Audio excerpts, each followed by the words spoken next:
আসসালামু আলাইকুম everyone, welcome to the another episode. And আজকের এপিসোডে আমরা জানবো যে একটি আর্টিকেলের কয়টি অংশ থাকে এবং আসলে আমরা জানবো যে একটি আর্টিকেল লিখতে গেলে কয়টি পার্ট বাই পার্ট লিখতে হয়। সো আর্টিকেল লিখতে গেলে আমাদের যে পার্টগুলো থাকে একের পর এক, সেই পার্টগুলো সম্পর্কে আমরা জানবো। সো ভিডিওটি শুরু করার আগে আপনাদেরকে বলে রাখি, আপনি যদি আমাদের চ্যানেলে নতুন হয়ে থাকেন তাহলে অবশ্যই সাবস্ক্রাইব করবেন এবং পাশে থাকা বেল আইকনটি চালু করে দেবেন, যাতে আমাদের নিত্য নতুন ভিডিও আসার সাথে সাথে আপনারা নোটিফিকেশন পেয়ে যান। তো যাই হোক, আজকে আমরা জানবো যে একটা আর্টিকেলের কয়টা অংশ থাকে এবং আর্টিকেলগুলো আসলে কি কি পার্টে অন্তর্ভুক্ত থাকে। সো বেশি কথা না বাড়িয়ে আমরা মূল অংশে চলে যাই। সো আমরা প্রথমে জানবো মানে একটা আর্টিকেলে কয়টা অংশ থাকে। আমাদের বোর্ডের দিকে যদি আপনারা তাকান তাহলে এখানে দেখতে পাচ্ছেন যে এখানে তিনটা অংশ আছে।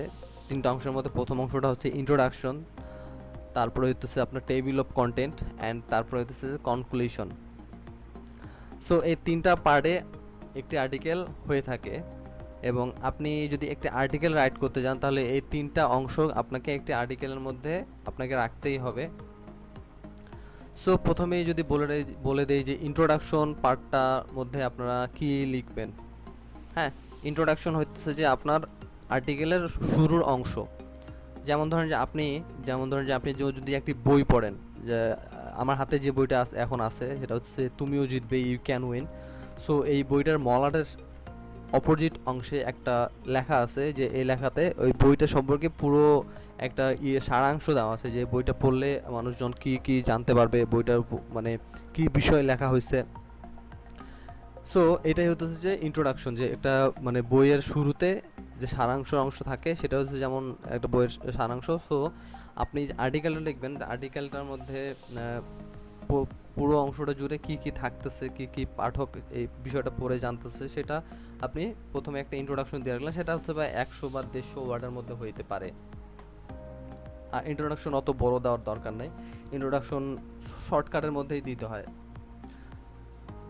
সো তারপরে আমরা চলে আসি দুই নাম্বারটা হচ্ছে যে table of content. Table of কন্টেন্টটা কি? যে টেবিল অফ কন্টেন্টটা আমি যদি সহজ ভাষায় আপনাদেরকে বোঝাই, যে আপনারা যখন বই যে কোনো একটা বই পড়েন, সো বইয়ের মধ্যে কি থাকে? বইয়ের মধ্যে থাকে সূচিপত্র। সো প্রথমে আমি বলে রাখছিলাম আমার হাতে একটা বই আছে, সেটা হচ্ছে তুমিও জিতবে। সো এই বইটার সূচিপত্রে কি কি দেওয়া আছে আমরা দেখি। যে মনোভাবের গুরুত্ব 1 নাম্বার, অধ্যায় 2-এ সাফল্য, তারপর হচ্ছে অধ্যায় 3-এ কর্মপ্রেরণা, অধ্যায় 4-এ আত্মসম্মান বোধ, অধ্যায় 5-এ ব্যক্তি বিষয় দক্ষতা, অধ্যায় 6-এ আছে অবচেতন মন এবং অভ্যাস, অধ্যায় 7-এ আছে লক্ষ্য নির্ধারণ করা, অধ্যায় 8-এ আছে মূল্যবোধ এবং কল্পনার প্রসূত পরিকল্পনা।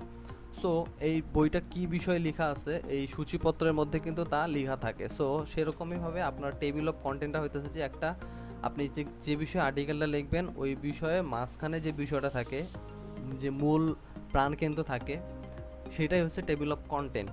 হ্যাঁ, যে একটা আর্টিকেলের মধ্যে সবচেয়ে ইম্পর্টেন্ট যে পার্টটা সেটা হচ্ছে টেবিল অফ কন্টেন্ট। এই টেবিল অফ কন্টেন্টের মধ্যে আপনারা যত ভালো করে লিখতে পারবেন, যত আপনার এলিমেন্ট ব্যবহার করতে পারবেন, তত আপনার জন্য ভালো হবে। এবং টেবিল অফ কন্টেন্টটাকেই বলা হচ্ছে যে আর্টিকেলের মানে সারাংশ। যেমন আমাদের পুরো মানবদেহের যে মেরুদণ্ডকে আমাদের কি বলা হয়, যে একটা মানুষের মেরুদণ্ড মানে একটা মানুষের স্ট্রাকচারের একটা মূল একটা বিষয়, একটা প্রধান একটা প্রাণকেন্দ্র। সো এই মেরুদণ্ডটার জন্যই কিন্তু আমরা দাঁড়ায় থাকতে পারি, ঠিক আছে? সো সেই রকম একটা আর্টিকেলের মধ্যে টেবিল অফ কন্টেন্টটা যত ভালো হবে, সে টেবিল অফ কন্টেন্টটা ঠিক ততই আকর্ষণীয় এবং ভালো হবে।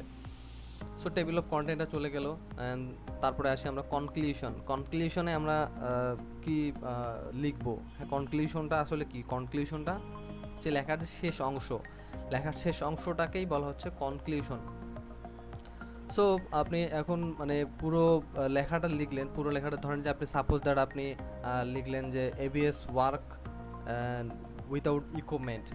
হ্যাঁ, এই যে আপনি এবিএস ওয়ার্ক উইথাউট ইকুইপমেন্ট লিখলেন একটা ইংলিশ আর্টিকেল, এই মানে আপনার কোনো ধরনের কোনো যন্ত্র ছাড়া আপনাদের এবিএস কীভাবে গঠন করতে পারেন এই বিষয়ে আপনি আর্টিকেলটা লিখলেন। সো এই আর্টিকেলটা লেখার পরে শেষ অংশে আপনি কি লিখতে পারেন, যে আপনি উপরে যে প্রবন্ধটা আছে, উপরে যে লেখাটা আছে, এই লেখাটা আপনি যদি ঠিকঠাক মতো মেনে চলেন, আপনার কাজে লাগান, তাহলে আপনি আপনার এবিএস তৈরি করতে পারবেন এবং এটা অবশ্যই আপনার কার্যকরিতা হবে যদি আপনি সেটা মেনে চলেন। সো এই যে মানে এই যে এই লেখাটা যে আপনি লিখলেন, এই লেখাটা পুরোটার মধ্যে এরকম টাইপের আপনি লিখতে পারেন এই কনক্লুশন অংশে। সো আমি যদি সহজ করে আপনাদেরকে বুঝাই দিই যে পুরো জার্নিটা সম্পর্কে, পুরো টেবিল অফ মানে পুরো মানে বিষয়টা সম্পর্কে একটা উদাহরণ দেই। সেটা হতেছে ধরেন যে আপনি হতেছে যে আপনি এখন বারিধারায় আছেন, বারিধারা থেকে আপনি হতেছে গিয়া আপনি গুলিস্তানে যাবেন। সো আপনাকে বারিধারা থেকে গুলিস্তানে যাইতে হলে কী করতে হবে? প্রথমে হতেছে গিয়ে বাসা থেকে বের হয়ে বাস স্টপে যাইতে হবে। বাস স্টপে গিয়ে বাসে উঠতে হবে। এই যে আপনি বাসা থেকে বের হয়ে যে বাস স্টপে যে এসে বাসে উঠলেন, এইটাই হতেছে কি আপনার গুলিস্তান যাওয়ার ইন্ট্রোডাকশন, মানে আপনি ইন্ট্রো, আপনি যাওয়ার জন্য বের হয়ে গেছেন। অ্যান্ড আপনি বারিধারা থেকে এই যে গুলিস্তান পর্যন্ত যাচ্ছেন, এই যে রাস্তার মধ্যে যাচ্ছেন, এইটাই হচ্ছে কি ধরেন আপনার টেবিল অফ কন্টেন্ট। হ্যাঁ, তারপরে আপনি গুলিস্তান যখন পৌঁছায় গেলেন, পৌঁছায় থেকে বাস থেকে যখন নেমে যাবেন, তখন সেটা হচ্ছে গিয়ে ধরেন যে কনক্লুশন, মানে আপনি তখন নেমে গেলেন, আপনাকে আর থাকতে হচ্ছে না এখানে, আপনি চলে গেলেন। সো আশা করতেছি যে এই উদাহরণটার সাহায্যে আপনি বুঝতে পারছেন যে আসলে পুরো জিনিসটা কি, পুরো বিষয়বস্তুটা কি। আপনি যখন আর্টিকেল লেখা শুরু করবেন, আর্টিকেলের মধ্যে ঢুকে গেলেন, সেটা হচ্ছে ইন্ট্রোডাকশন। তারপরে আপনার আর্টিকেল সম্পর্কে লিখলেন, যে বিষয় আপনাদেরকে লিখতে দেওয়া হবে সেটা আপনারা যখন লিখতেছেন সেটা হচ্ছে table of content. And then আপনারা আর্টিকেলটা যখন বের হয়ে যাবেন, সেটা হচ্ছে গিয়ে কনক্লুশন, মানে আপনার লেখা শেষ, আপনি লেখাটা এখন শেষ করবেন, সেটা হচ্ছে কনক্লুশন। সো এই তিনটা পার্ট হচ্ছে একটা আর্টিকেল লেখার যে বিষয় থাকে, এই বিষয়গুলো আপনি যদি মেনে আর্টিকেল লিখেন, তাহলে আপনার আর্টিকেলটা সুন্দর হবে এবং স্ট্রাকচার মানে ভালো হবে। সো আই থিঙ্ক যে পুরো বিষয়টা আপনারা বুঝতে পেরেছেন। এবং যদি কোনো বিষয় আপনি যদি বুঝতে না পারেন, তাহলে আমাদের ডিসক্রিপশনে থাকা আমাদের ফেসবুক পেজে সেখানে গিয়ে নক করতে পারেন, বা কমেন্ট সেকশনে কমেন্ট করতে পারেন, ঠিক আছে? অথবা আমাদের গ্রুপের লিঙ্ক দেওয়া থাকবে ডিসক্রিপশনে, গ্রুপে আপনারা জয়েন দিতে পারেন এবং এখানে প্রশ্ন করতে পারেন আমাকে। সো আজকের ভিডিওটা এই পর্যন্ত থাকতেছে, পরবর্তীতে কোনো ভিডিওতে আবার দেখা হয়ে যেতে পারে। টিল দেন সবাই ভালো থাকবেন, সুস্থ থাকবেন, আল্লাহ হাফেজ।